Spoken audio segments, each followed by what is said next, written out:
Hello નમસ્કાર વિદ્યાર્થી મિત્રો, વેદ ડિજિટલ એજ્યુકેશનની અંદર આપ સર્વે વિદ્યાર્થી મિત્રોનું સહૃદય હાર્દિક સ્વાગત છે। આજે આપણે ધોરણ 12 વિષય સમાજશાસ્ત્ર જેની દ્વિતીય પરીક્ષાનું પ્રશ્નપત્ર નંબર 1 જેનું સરસ મજાનું સોલ્યુશન જોવાના છીએ। તો વિદ્યાર્થી મિત્રો, તમે ચેનલમાં નવા હોય તો ચેનલ સબસ્ક્રાઇબ કરજો, વિડીયોને લાઈક કરજો અને હા, આ સંપૂર્ણ સોલ્યુશનની તમારે પીડીએફ જોતી હોય તમામ વિષયની, બરાબર, આ સિવાય તમારે બોર્ડના અગત્યના વર્ષ માટેની સંપૂર્ણ સોલ્યુશનની પીડીએફ જોતી હોય તો ક્યાંથી મળશે એ હું તમને આગળ જણાવીશ, એટલે ખાસ ચેનલ સબસ્ક્રાઇબ કરજો, તમારા મિત્રો દોસ્તોને શેર કરજો। તો લઈએ વિભાગ એ। વિભાગ એ શું છે તો કે સાચો વિકલ્પ પસંદ કરીને લખો। તો આપણે 20 લખવાના છે નવા નિયમ પ્રમાણે। ઓકે, તો ભારતમાં ઈસવીસન 2011 ની વસ્તી ગણતરી મુજબ સરેરાશ લિંગ પ્રમાણ કેટલું છે? તો 940 જવાબ આવશે। પારસીઓનું ધાર્મિક પુસ્તક કયું છે? તો અવેસ્તા। ભારતીય સંસ્કૃતિની વિશિષ્ટતા શું છે? વિવિધતામાં એકતા છે। વર્ષ 2011 માં ભારતમાં 0 થી 6 વર્ષની વય જૂથમાં 1000 છોકરાઓએ છોકરીનું પ્રમાણ કેટલું હતું? તો 914।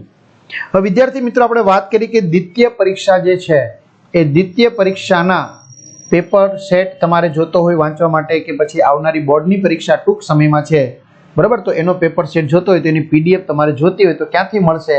તો વેદ ડિજિટલ એજ્યુકેશન નામની એપ્લિકેશન જે ગૂગલ પ્લે સ્ટોર જ્યાંથી ગેમ ડાઉનલોડ થાય ત્યાં જઈને મેળવી લો।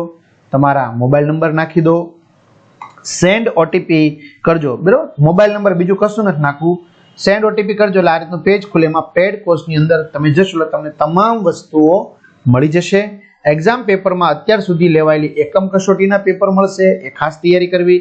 3 થી 12 માં જશો એટલે 3 થી 12 ના વિડીયો, એમના સ્વાધ્યાય વગેરે વિષય પ્રમાણે મળી જશે, તો શાળા મિત્રની અંદર મળી જશે। મંડલ કમિશનમાં ભારતના કયા સમાજશાસ્ત્રીને કામગીરી સોંપવામાં આવી હતી? તો ડોક્ટર એમ.એન. શ્રીનિવાસ। કયા આંદોલનમાં માત્ર અભિવ્યક્તિ હોય છે, તેમાં કોઈ ક્રિયા જોડાયેલી હોતી નથી? તો વિરોધાત્મક સામાજિક આંદોલન। મંડલ કમિશનમાં ભારતના કયા સમાજશાસ્ત્રીને કામગીરી સોંપવામાં આવી હતી?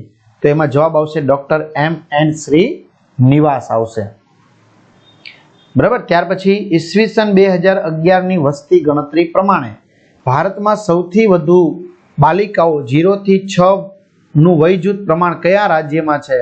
તો મિઝોરમ। આગળ, દહેજ પ્રથા અધિનિયમ ક્યારે ઘડવામાં આવ્યો? ઈસવીસન 1961 માં ઘડવામાં આવ્યો। ભારતમાં પંચાયતી રાજની ભલામણ કોણે કરી હતી? તો બળવંતરાય મહેતા સમિતિએ કરી હતી। વિશ્વ એડ્સ દિનની ઉજવણી ક્યારે કરવામાં આવે છે? તો 1 ડિસેમ્બરના રોજ। હવે વિદ્યાર્થી મિત્રો, તમારી શાળામાં જે કંઈ પેપર લેવાય એનું વ્યવસ્થિત ફોટા પાડીને પીડીએફ એપ્લિકેશનમાં તમને નંબર આપવામાં આવશે, એના પર તમે મોકલજો, જેથી કરીને કોઈને મનોવિજ્ઞાન લેવાનું હોય, કોઈને ઇતિહાસ લેવાનું, કોઈને ભૂગોળ હોય, કોઈને ગુજરાતી હોય, તો ત્યાંથી તમને એ પેપર તમને ફ્રી સ્વરૂપે મળશે, એમાં કોઈ ચાર્જ તમારે ચૂકવવાનો રહેશે નહીં, બરાબર। એટલે ખાસ તમારા મિત્રો દોસ્તોને તમે ચોક્કસથી જાણ કરી દેજો, બરાબર। આગળ વધીએ। સામુદાયિક વિકાસ કાર્યક્રમો ક્યારે અમલમાં આવ્યા? તો એનો જવાબ વિદ્યાર્થી મિત્રો છે ઈસવીસન 1952 માં। બ્રહ્મો સમાજની સ્થાપના કોણે કરી હતી? તો રાજા રામ મોહન રાયે। ભારતનો સર્વોચ્ચ નાગરિક એવોર્ડ કયો છે?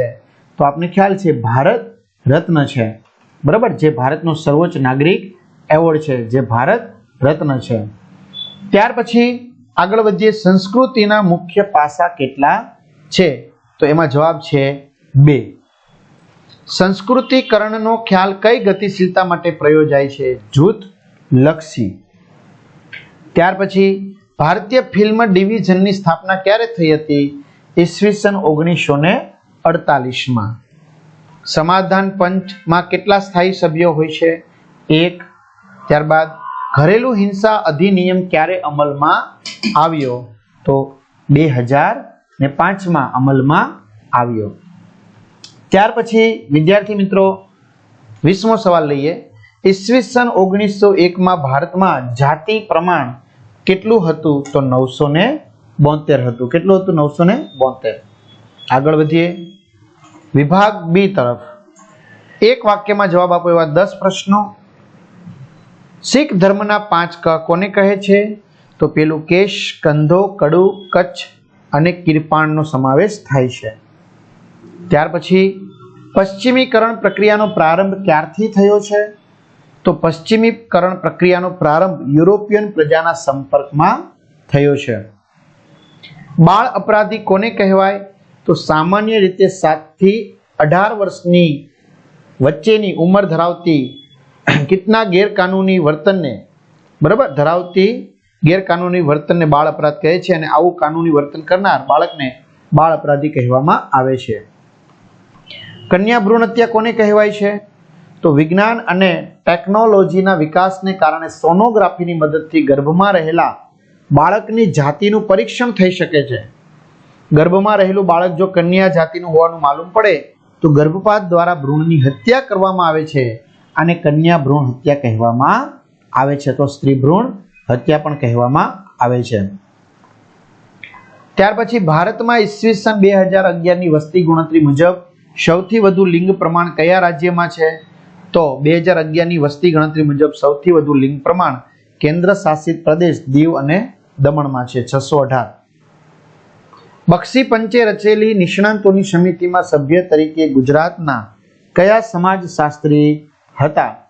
તો બક્ષી પંચે રચેલી નિષ્ણાંતોની સમિતિમાં એક સભ્ય તરીકે આંતરરાષ્ટ્રીય ખ્યાતિ ધરાવતા ગુજરાતના સમાજશાસ્ત્રી આઈપી દેસાઈ હતા. કોણ હતા? આઈપી દેસાઈ. ઇન્ટરનેટ સર્વર કોને કહે છે?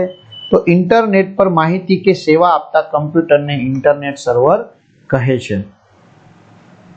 નિસ્બતે આપેલી સામાજિક આંદોલનની વ્યાખ્યા આપો.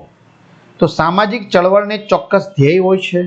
આ ધ્યેય તે સામાજિક માળખામાં પરિવર્તન લાવવાનું છે. ત્યાર પછી ગ્રામ પંચાયતના કાર્યો કયા કયા છે? તો ઘણા બધા કાર્યો છે, તમે કોઈ પણ 2-3 લખી શકો. સરકારી પ્રવૃત્તિને વેગ આપવો, નબળા વર્ગના લોકોના વિકાસ માટે વિશિષ્ટ પ્રતિબંધ કરવો, ગામના યુવાનો, મહિલાઓ, બાળકો વગેરેના વિકાસ માટે પ્રવૃત્તિઓ કરવી, ગામમાં મેળાઓ અને બજારની વ્યવસ્થા ઊભી કરવી વગેરે જેવા કાર્યો કરે છે. ડોક્ટર એમ.એન. શ્રીનિવાસ પોતાના કયા પુસ્તકમાં સંસ્કૃતિકરણની વિગતે ચર્ચા કરી છે? તો આધુનિક ભારતમાં સામાજિક પરિવર્તન, social change in modern India. તો વિદ્યાર્થી મિત્રો, આ સંપૂર્ણ સોલ્યુશનની તમારે પીડીએફ જોઈતી હોય તો ક્યાંથી મળશે? મેં તમને વાત કરી છે, એપ્લિકેશનમાંથી મળશે. આ સિવાય વોટ્સએપ, ટેલિગ્રામ, ફેસબુક, ઇન્સ્ટાગ્રામમાં જોઈન્ટ થઈ શકો છો. અને જો તમે જો તો આખું સરસ મજાનું સોલ્યુશન આપવામાં આવેલું છે, બરાબર. તો આ પીડીએફ સ્વરૂપે તમને જોતું હોય તો મળી જશે એપ્લિકેશનની અંદર. તો અહીં સુધી રાખીએ. અસ્તુ. જય હિન્દ, જય ભારત.